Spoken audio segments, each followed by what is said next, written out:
Good morning, student. Welcome to the class first lecture. How are you, student? As you know, we have to start with the new chapter from the 10th class. That is the chapter name as a real number. Real number is a combination of natural number. Natural number, you know it very well. From 6th standard, you are studying the real natural number. That is 1, 2, 3. The counting number is known as a natural number. And second one is your whole number. Whole number is nothing but starting from 0 and following the natural number. That combination is known as the whole number. Now next one is your integer. Integer, you know it very well. There are two types of integers. One is your positive integer, another one is your negative integers. जिसके साथ those sign is number having a sign as a minus sign, that number considered as a negative integers. The number who is having a sign as a positive sign known as a positive integers. Similarly, rational number 9th class में पढ़ चुके हो, इसके बारे में बहुत detail में आपको पता है. The number which is written in the form of p upon q should not be equal to 0. In the same manner, irrational number भी आप पढ़ चुके हो 9th standard में, वही सेम चीज हम यहाँ देखेंगे. Now, next one is your composite number. This one is little bit new thing for you. Composite वैसे तो आपने 6, 7 में पढ़ चुके हो, but it is the product of an prime number. Prime number देखिए यहाँ पे कौन सा है? 2 and 3. इन दोनों को प्रोडक्ट करेंगे तो क्या बन गया? 6. 6 is a composite number. वैसे ही 2 and 11, 2 और 11 भी क्या बन रहा है आपका? प्राइम नंबर बनता है. दोनों को मल्टीप्लाई कर देंगे तो क्या रिजल्ट आएगा? 22. That means 22 is a composite number. In this manner, you have to go it for the all the numbers whose products are the prime number. That number is known as a composite number. That's all for the introduction part of a real number. All these together form a real number. Now, divisibility test. It is not new for you. Before that also you have done about the divisibility test. अब इसके अंदर में बेटा आपको पता था कि divisibility long division जो भी मेथड होता है वो come under the category of divisibility test. Now, for example, I am taking two number 38, 9. दोनों में से ग्रेटर नंबर कौन सा है? 38. 9 is the smaller number. Now, if I want to calculate the value, that means you have to divide that 38 by 9. What will be the result now? 9 4s are 36. Then you will do the subtraction. The result comes as a 2. This thing we have seen in the class 6, 7 and 8 also, that is divisibility. Now, अब इसको represent करने के लिए एक formula भी था हमारे पास में. Dividend is equal to divisor into coefficient plus reminder. ये हमारे पास में फॉर्मूला था बेटा. इसी चीज को आप ये क्या बन गया आपका? डिविडेंड. और ये बन गया आपका डिवाइजर. ये बन गया आपका कोएफिशिएंट और ये बन गया आपका रिमाइंडर. अब we have seen about the divisibility test here. This is regarding the previously class which we have studied. Now, but in 10th class, the same divisibility test has been invented by the Euclid. It is the name of a mathematician, and he has given this method name as a Euclid division lemma. Lemma is nothing but a proven state which is used to prove the another statement. It is known as a lemma. Now, Euclid division now. What he has described this particular method as a let a and b be any two positive integers. तो यहाँ दो positive integer क्या बन गया 38 और 9 a and b. ये क्या बन गया आपका a और b. Be any two positive integers. There exists unique integer q and r. Q is nothing but a quotient. R is nothing but a remainder. अब इसी चीज को हमने फॉर्मूला यहां था dividend is equal to divisor into quotient plus reminder. यही चीज को यूक्लिड जी ने बताया है सच दैट ये दोनों नंबर ऐसे रहेंगे a is equal to bq plus r. a is nothing, a is your dividend, a is equal to quotient divisor into quotient plus remainder. Same thing, but he has given the name as a is equal to bq plus r because he used the word as a and b are any two positive integer. अगर इन दोनों को आप divide करोगे तो there will be a unique integer q and r. q और r कौन सा है quotient and remainder. अब यही चीज को मेरे को अगर इस फॉर्म में लिखना है और ये हमेशा रिमाइंडर जो रहेगा बेटा यहाँ पे हमेशा रिजल्ट आने के लिए क्या लगता है आपको जीरो लगता है. If answer is zero, that means that particular divisibility test is confirmed with that one. तो जो भी क्वेश्चन आएंगे जिसका रिमाइंडर जीरो आएगा वही टाइप के क्वेश्चन यूक्लिड डिवीजन लेमा में आएंगे आपको.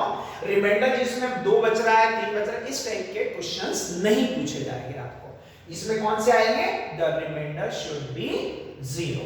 नाउ यही चीज को अगर मुझे this is known as a Euclid division lemma, यही चीज को और थोड़ा सा मॉडिफाई करें इन्होंने और उसको नाम दिया गया यूक्लिड डिवीजन एल्गोरिथम. एल्गोरिथम का मतलब होता है बेटा कोई भी चीज स्टेप बाय स्टेप सॉल्व करना. स्टेप बाय स्टेप सॉल्व करना है आपको. अब स्टेप बाय स्टेप क्या है जैसे आपने देखे होंगे कि अगर आपको स्कूल जाना है तो स्टेप इसके क्या रहेंगे. सबसे पहले wake up early in the morning, then do the brush, go to the washroom, then take the bath and take the breakfast, then after carry your bag and then wear your school, then went to the bus stop and catch the bus and the bus will reach the school. These are the steps for coming to the school. और इसी चीज को नाम क्या दिया गया है algorithm, means step by step procedure. Now step by step procedure में क्या करना पड़ेगा आपको. ये है a series of well defined step used to obtain result. यानी अब जैसे आपको हमने बोले कि डायरेक्टली आप कहां जा रहे हो, घर से स्कूल जा रहे हो, तो ये तो एक पर्टिकुलर चीज होगी कि आप घर से निकले और कहां पहुंच गए स्कूल. बट स्कूल आने से पहले what step you have taken, that is nothing but an algorithm. went to the washroom, done your brush your teeth and so on, take the bath. now अब हम क्या करेंगे यही चीज को थोड़ा सा इस फॉर्म में हम चेक करेंगे. now it is given that ये जो हमने पहले पढ़ चुके a is equal to bq plus r, ये बना था इस फार्मूले से dividend is equal to divisor into quotient plus reminder. Same thing यहां पे अप्लाई होती है. Now what you have to do, you have to go in by step procedure. अब फॉर एग्जांपल आपने यहां पर क्या लिखे हो,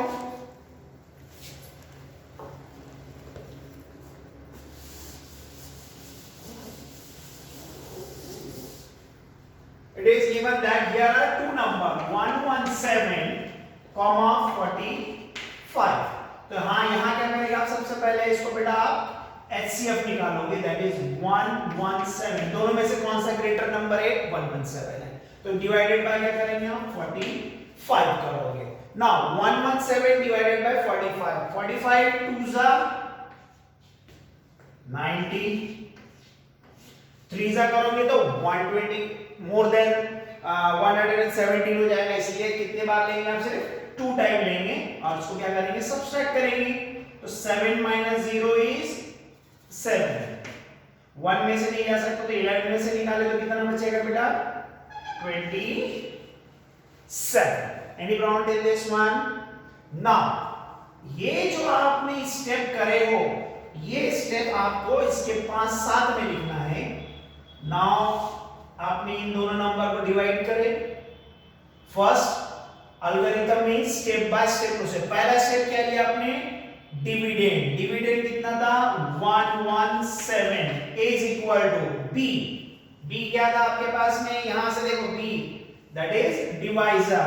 as per this one divisor that is 45 multiply by quotient.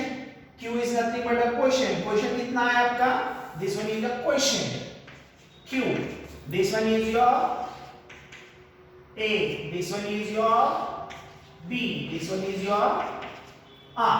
Now plus remainder. Remainder is how much for there? 27. Now you have to go it for the solution. Result निकला क्या कि नहीं? कब तक रिजल्ट नहीं आएगा? जब तक कि रिमाइंडर 0 नहीं हो जाएगा तब तक आपको ये कैलकुलेट करना है। अब सेकेंड स्टेप में क्या करोगे आप? ये जो है ये बन जाएगा आपका डिविडेंड।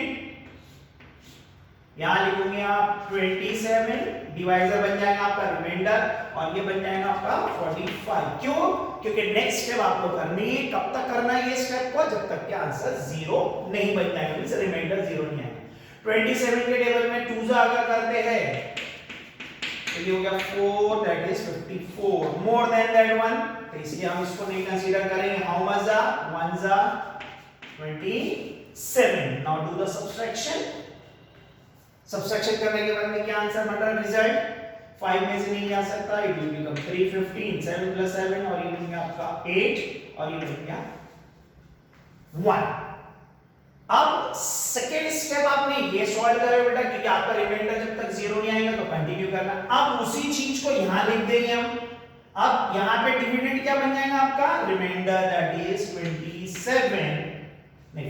सॉरी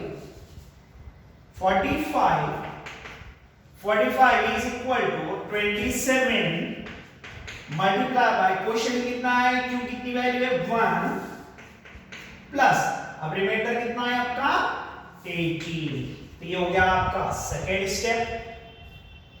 बट यहां चेंज क्या हुआ? सिर्फ फार्मूले के अंदर में वही चीज को आपने पुट कर दिया। अब इसी को थोड़ा सा और आगे लेंगे। कब तक लेंगे? जब तक कि आंसर 0 नहीं आता। अब यहां पे क्या बच गया? 18 एंड 27। अब यहां पे बन जाएगा आपका 27 और यहां क्या बन जाएगा? 18।